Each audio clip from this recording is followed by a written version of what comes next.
시청자 여러분 안녕하십니까? VOA 뉴스투데이 시작합니다. 북한이 한반도 시각으로 2일 또다시 동해상으로 미상의 발사체를 발사했다고 한국군 합동참모본부가 발표했습니다.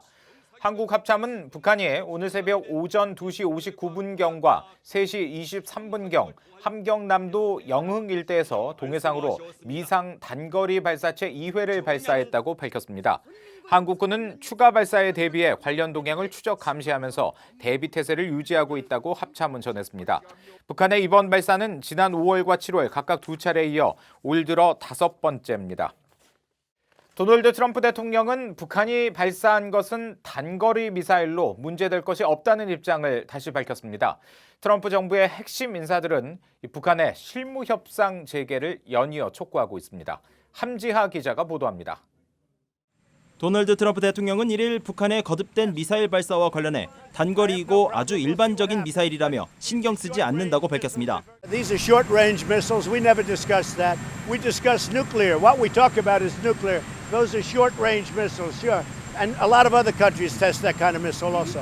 볼튼 보좌관은 1일 폭스 비즈니스 뉴스와의 인터뷰에서 판문점 미북 정상회동에 대해 트럼프 대통령이 전례 없는 조치를 취한 것이라고 평가하면서 실무협상 재개와 관련한 북한의 약속 이행을 촉구했습니다. 특히 6월 30일 판문점 만남 이후 북한으로부터 응답을 기다리고 있다며 미국은 실무협상을 할 준비가 돼 있고 시점이 적절할 때 트럼프 대통령도 또 다른 정상회담에 준비돼 있다고 말했습니다. 볼튼 보좌관은 북한의 최근 미사일 발사가 약속 위반이 아니라고 한 전날 발언에 대해서도 언급했습니다. 그건 김정은이 트럼프 대통령에게 한 약속이며 또 트럼프 대통령이 김정은과 협상할 수 있다는데 여전히 낙관적인 근거의 일부라고 생각한다는 겁니다.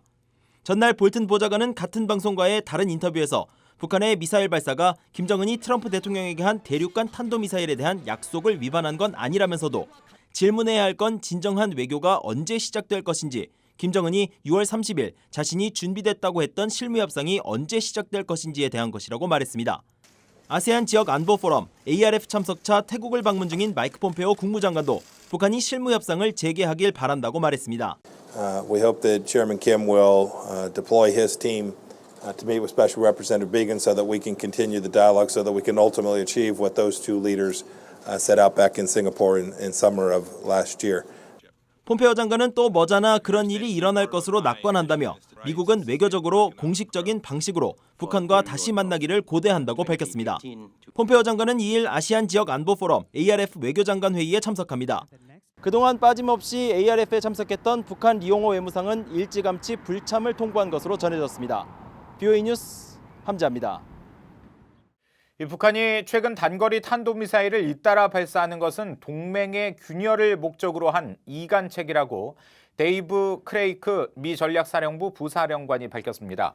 크레이트 부사령관은 31일 VOA에 이같이 말하며 북한의 최근 잇따른 도발에 대한 미국의 대응은 북한 지도부를 설득하기 위한 차원이었지만 통하지 않았다고 말했습니다. 그러면서 미군은 북한의 미사일 동향을 항상 보고 주시하며 이해하고 있다며 이번 발사는 북한이 보유하거나 개발 중인 미사일 역량이 반영됐지만 특별히 걱정하지는 않는다고 덧붙였습니다. 크레이크 부사령관은 또 북한의 이번 미사일 발사 동향을 동맹인 한국 군 당국이 감시하고 가장 먼저 공표했다며 이 같은 역량은 미한 동맹이 바위처럼 견고하다는 점을 보여준다고 말했습니다. 영국과 프랑스, 독일이 안보리 회의에 참석해 북한의 탄도미사일 발사에 대해 규탄했습니다. 또 비핵화 조치가 취해지지 않는 이상 대북 제재가 유지될 것이라는 점도 강조했습니다. 오택성 기자가 취재했습니다. 1일 오전 뉴욕 유엔 본부에서 유엔 안전보장 이사회가 열렸습니다. 최근 북한이 발사한 미사일은 이날 회의의 안건이 아니었지만 안보리 상임이사국인 영국과 프랑스 그리고 안보리 대북제재위원회 의장국을 맡고 있는 독일 세 나라가 해당 사안을 추가 안건으로 다룰 것을 요청해 받아들여졌습니다. 비공개 회의를 마치고 나온 이들 세 나라는 북한의 탄도미사일 발사는 유엔 안보리 결의 위반이라고 규탄했습니다. We reiterate our condemnation of such launches, which are violations of UN Security Council resolutions. 그러면서 북한이 조속히 비핵화 조치를 취할 것을 촉구했습니다. We urge North Korea to take concrete steps towards its complete verifiable and irreversible denuclearization, and to engage in meaningful negotiations with the United States as agreed between President Trump and Kim Jong-un on 30 June. 이어 북한이 실질적인 비핵화 움직임에 나서기 전까지는 제재는 유지되어야 하며 이를 위한 안보리의 단결을 강조했습니다. 러시아는 안보리 회의에 참석하기에 앞서 북한 미사일 도발에 신중히 접근할 것을 주문했습니다. We still have very little information and, well, was it ballistic missile or not ballistic missile? I don't think that we should rush to any conclusions through this. 한편 유엔 안보리의 8월 의장국을 맡게 된 폴란드는 안보리 차원의 대북 결의 계획은 없다고 밝혔습니다. There is no plan for any products. On the consultations 17-18 committee, still we have time. 과거 북한의 핵실험과 대륙간 탄도미사일 발사에 대응해 강력한 결의안을 주도했던 미국은 북한의 최근 단거리 미사일과 관련해선 유엔에서 별도의 입장을 나타내지 않았습니다. VOA 뉴스 오택성입니다. 최근 한일 갈등이 고조되고 있는 가운데 미국 정부는 이 문제에 깊이 관여하고 있다고 미 정부 고위 관계자가 밝혔습니다. 이 관계자는 한일 간 갈등이 북핵 문제 해결에도 영향을 줄 수 있다면서 깊은 우려를 표했습니다. 김영교 기자의 보도입니다. 미국 정부는 한국과 일본의 갈등을 해결하기 위해 깊이 관여하고 있다고 트럼프 행정부 고위 관계자가 말했습니다. 익명을 요청한 이 고위 관계자는 기자들에게 미국 정부가 실무급에서 고위급까지 관여하고 있다면서 다만 깊이 관여하고 있다는 게 중재를 하고 있다는 뜻은 아니라고 덧붙였습니다. 이 관계자는 한일 양국의 관계가 흔들리면 미한일 3국 공조도 흔들릴 수 있다며 특히 북한의 비핵화 문제에도 부정적인 영향을 미칠 수 있다고 말했습니다. 북핵 문제 해결을 위한 협상이 합의에 이르고 성공적으로 이행되기 위해선 한국과 일본 간 협력이 반드시 필요하다는 겁니다. 이 관계자는 또 일본 정부가 한국에 대한 화이트리스트 제외를 강행하려 하고 한국 국내에서 반일본 정서가 커지고 있는 데 대해 미국 정부가 우려하고 있다고 밝혔습니다. 그러면서 한일 양국 간 무역 갈등은 두 나라를 넘어 다른 나라에게도 영향을 미칠 수 있다고 말했습니다. 이 관계자는 미국이 제안한 분쟁의 일시 중지 합의를 한국이나 일본이 거부했느냐는 질문에 아직 말하기 이르다며 상황을 더 지켜봐야 한다고 답했습니다. 앞서 한국 정부는 일본이 미국의 제안을 사실상 거부했다고 확인한 바 있습니다. 한편 동남아시아 국가연합, 아세안 관련 회의 참석 등을 위해 태국을 방문 중인 마이크 폼페오 미국 국무장관도 한일 관계의 회복을 촉구했습니다. We hope that they will find a way to move forward together. Those are both Japan and South Korea, both incredibly important relationships.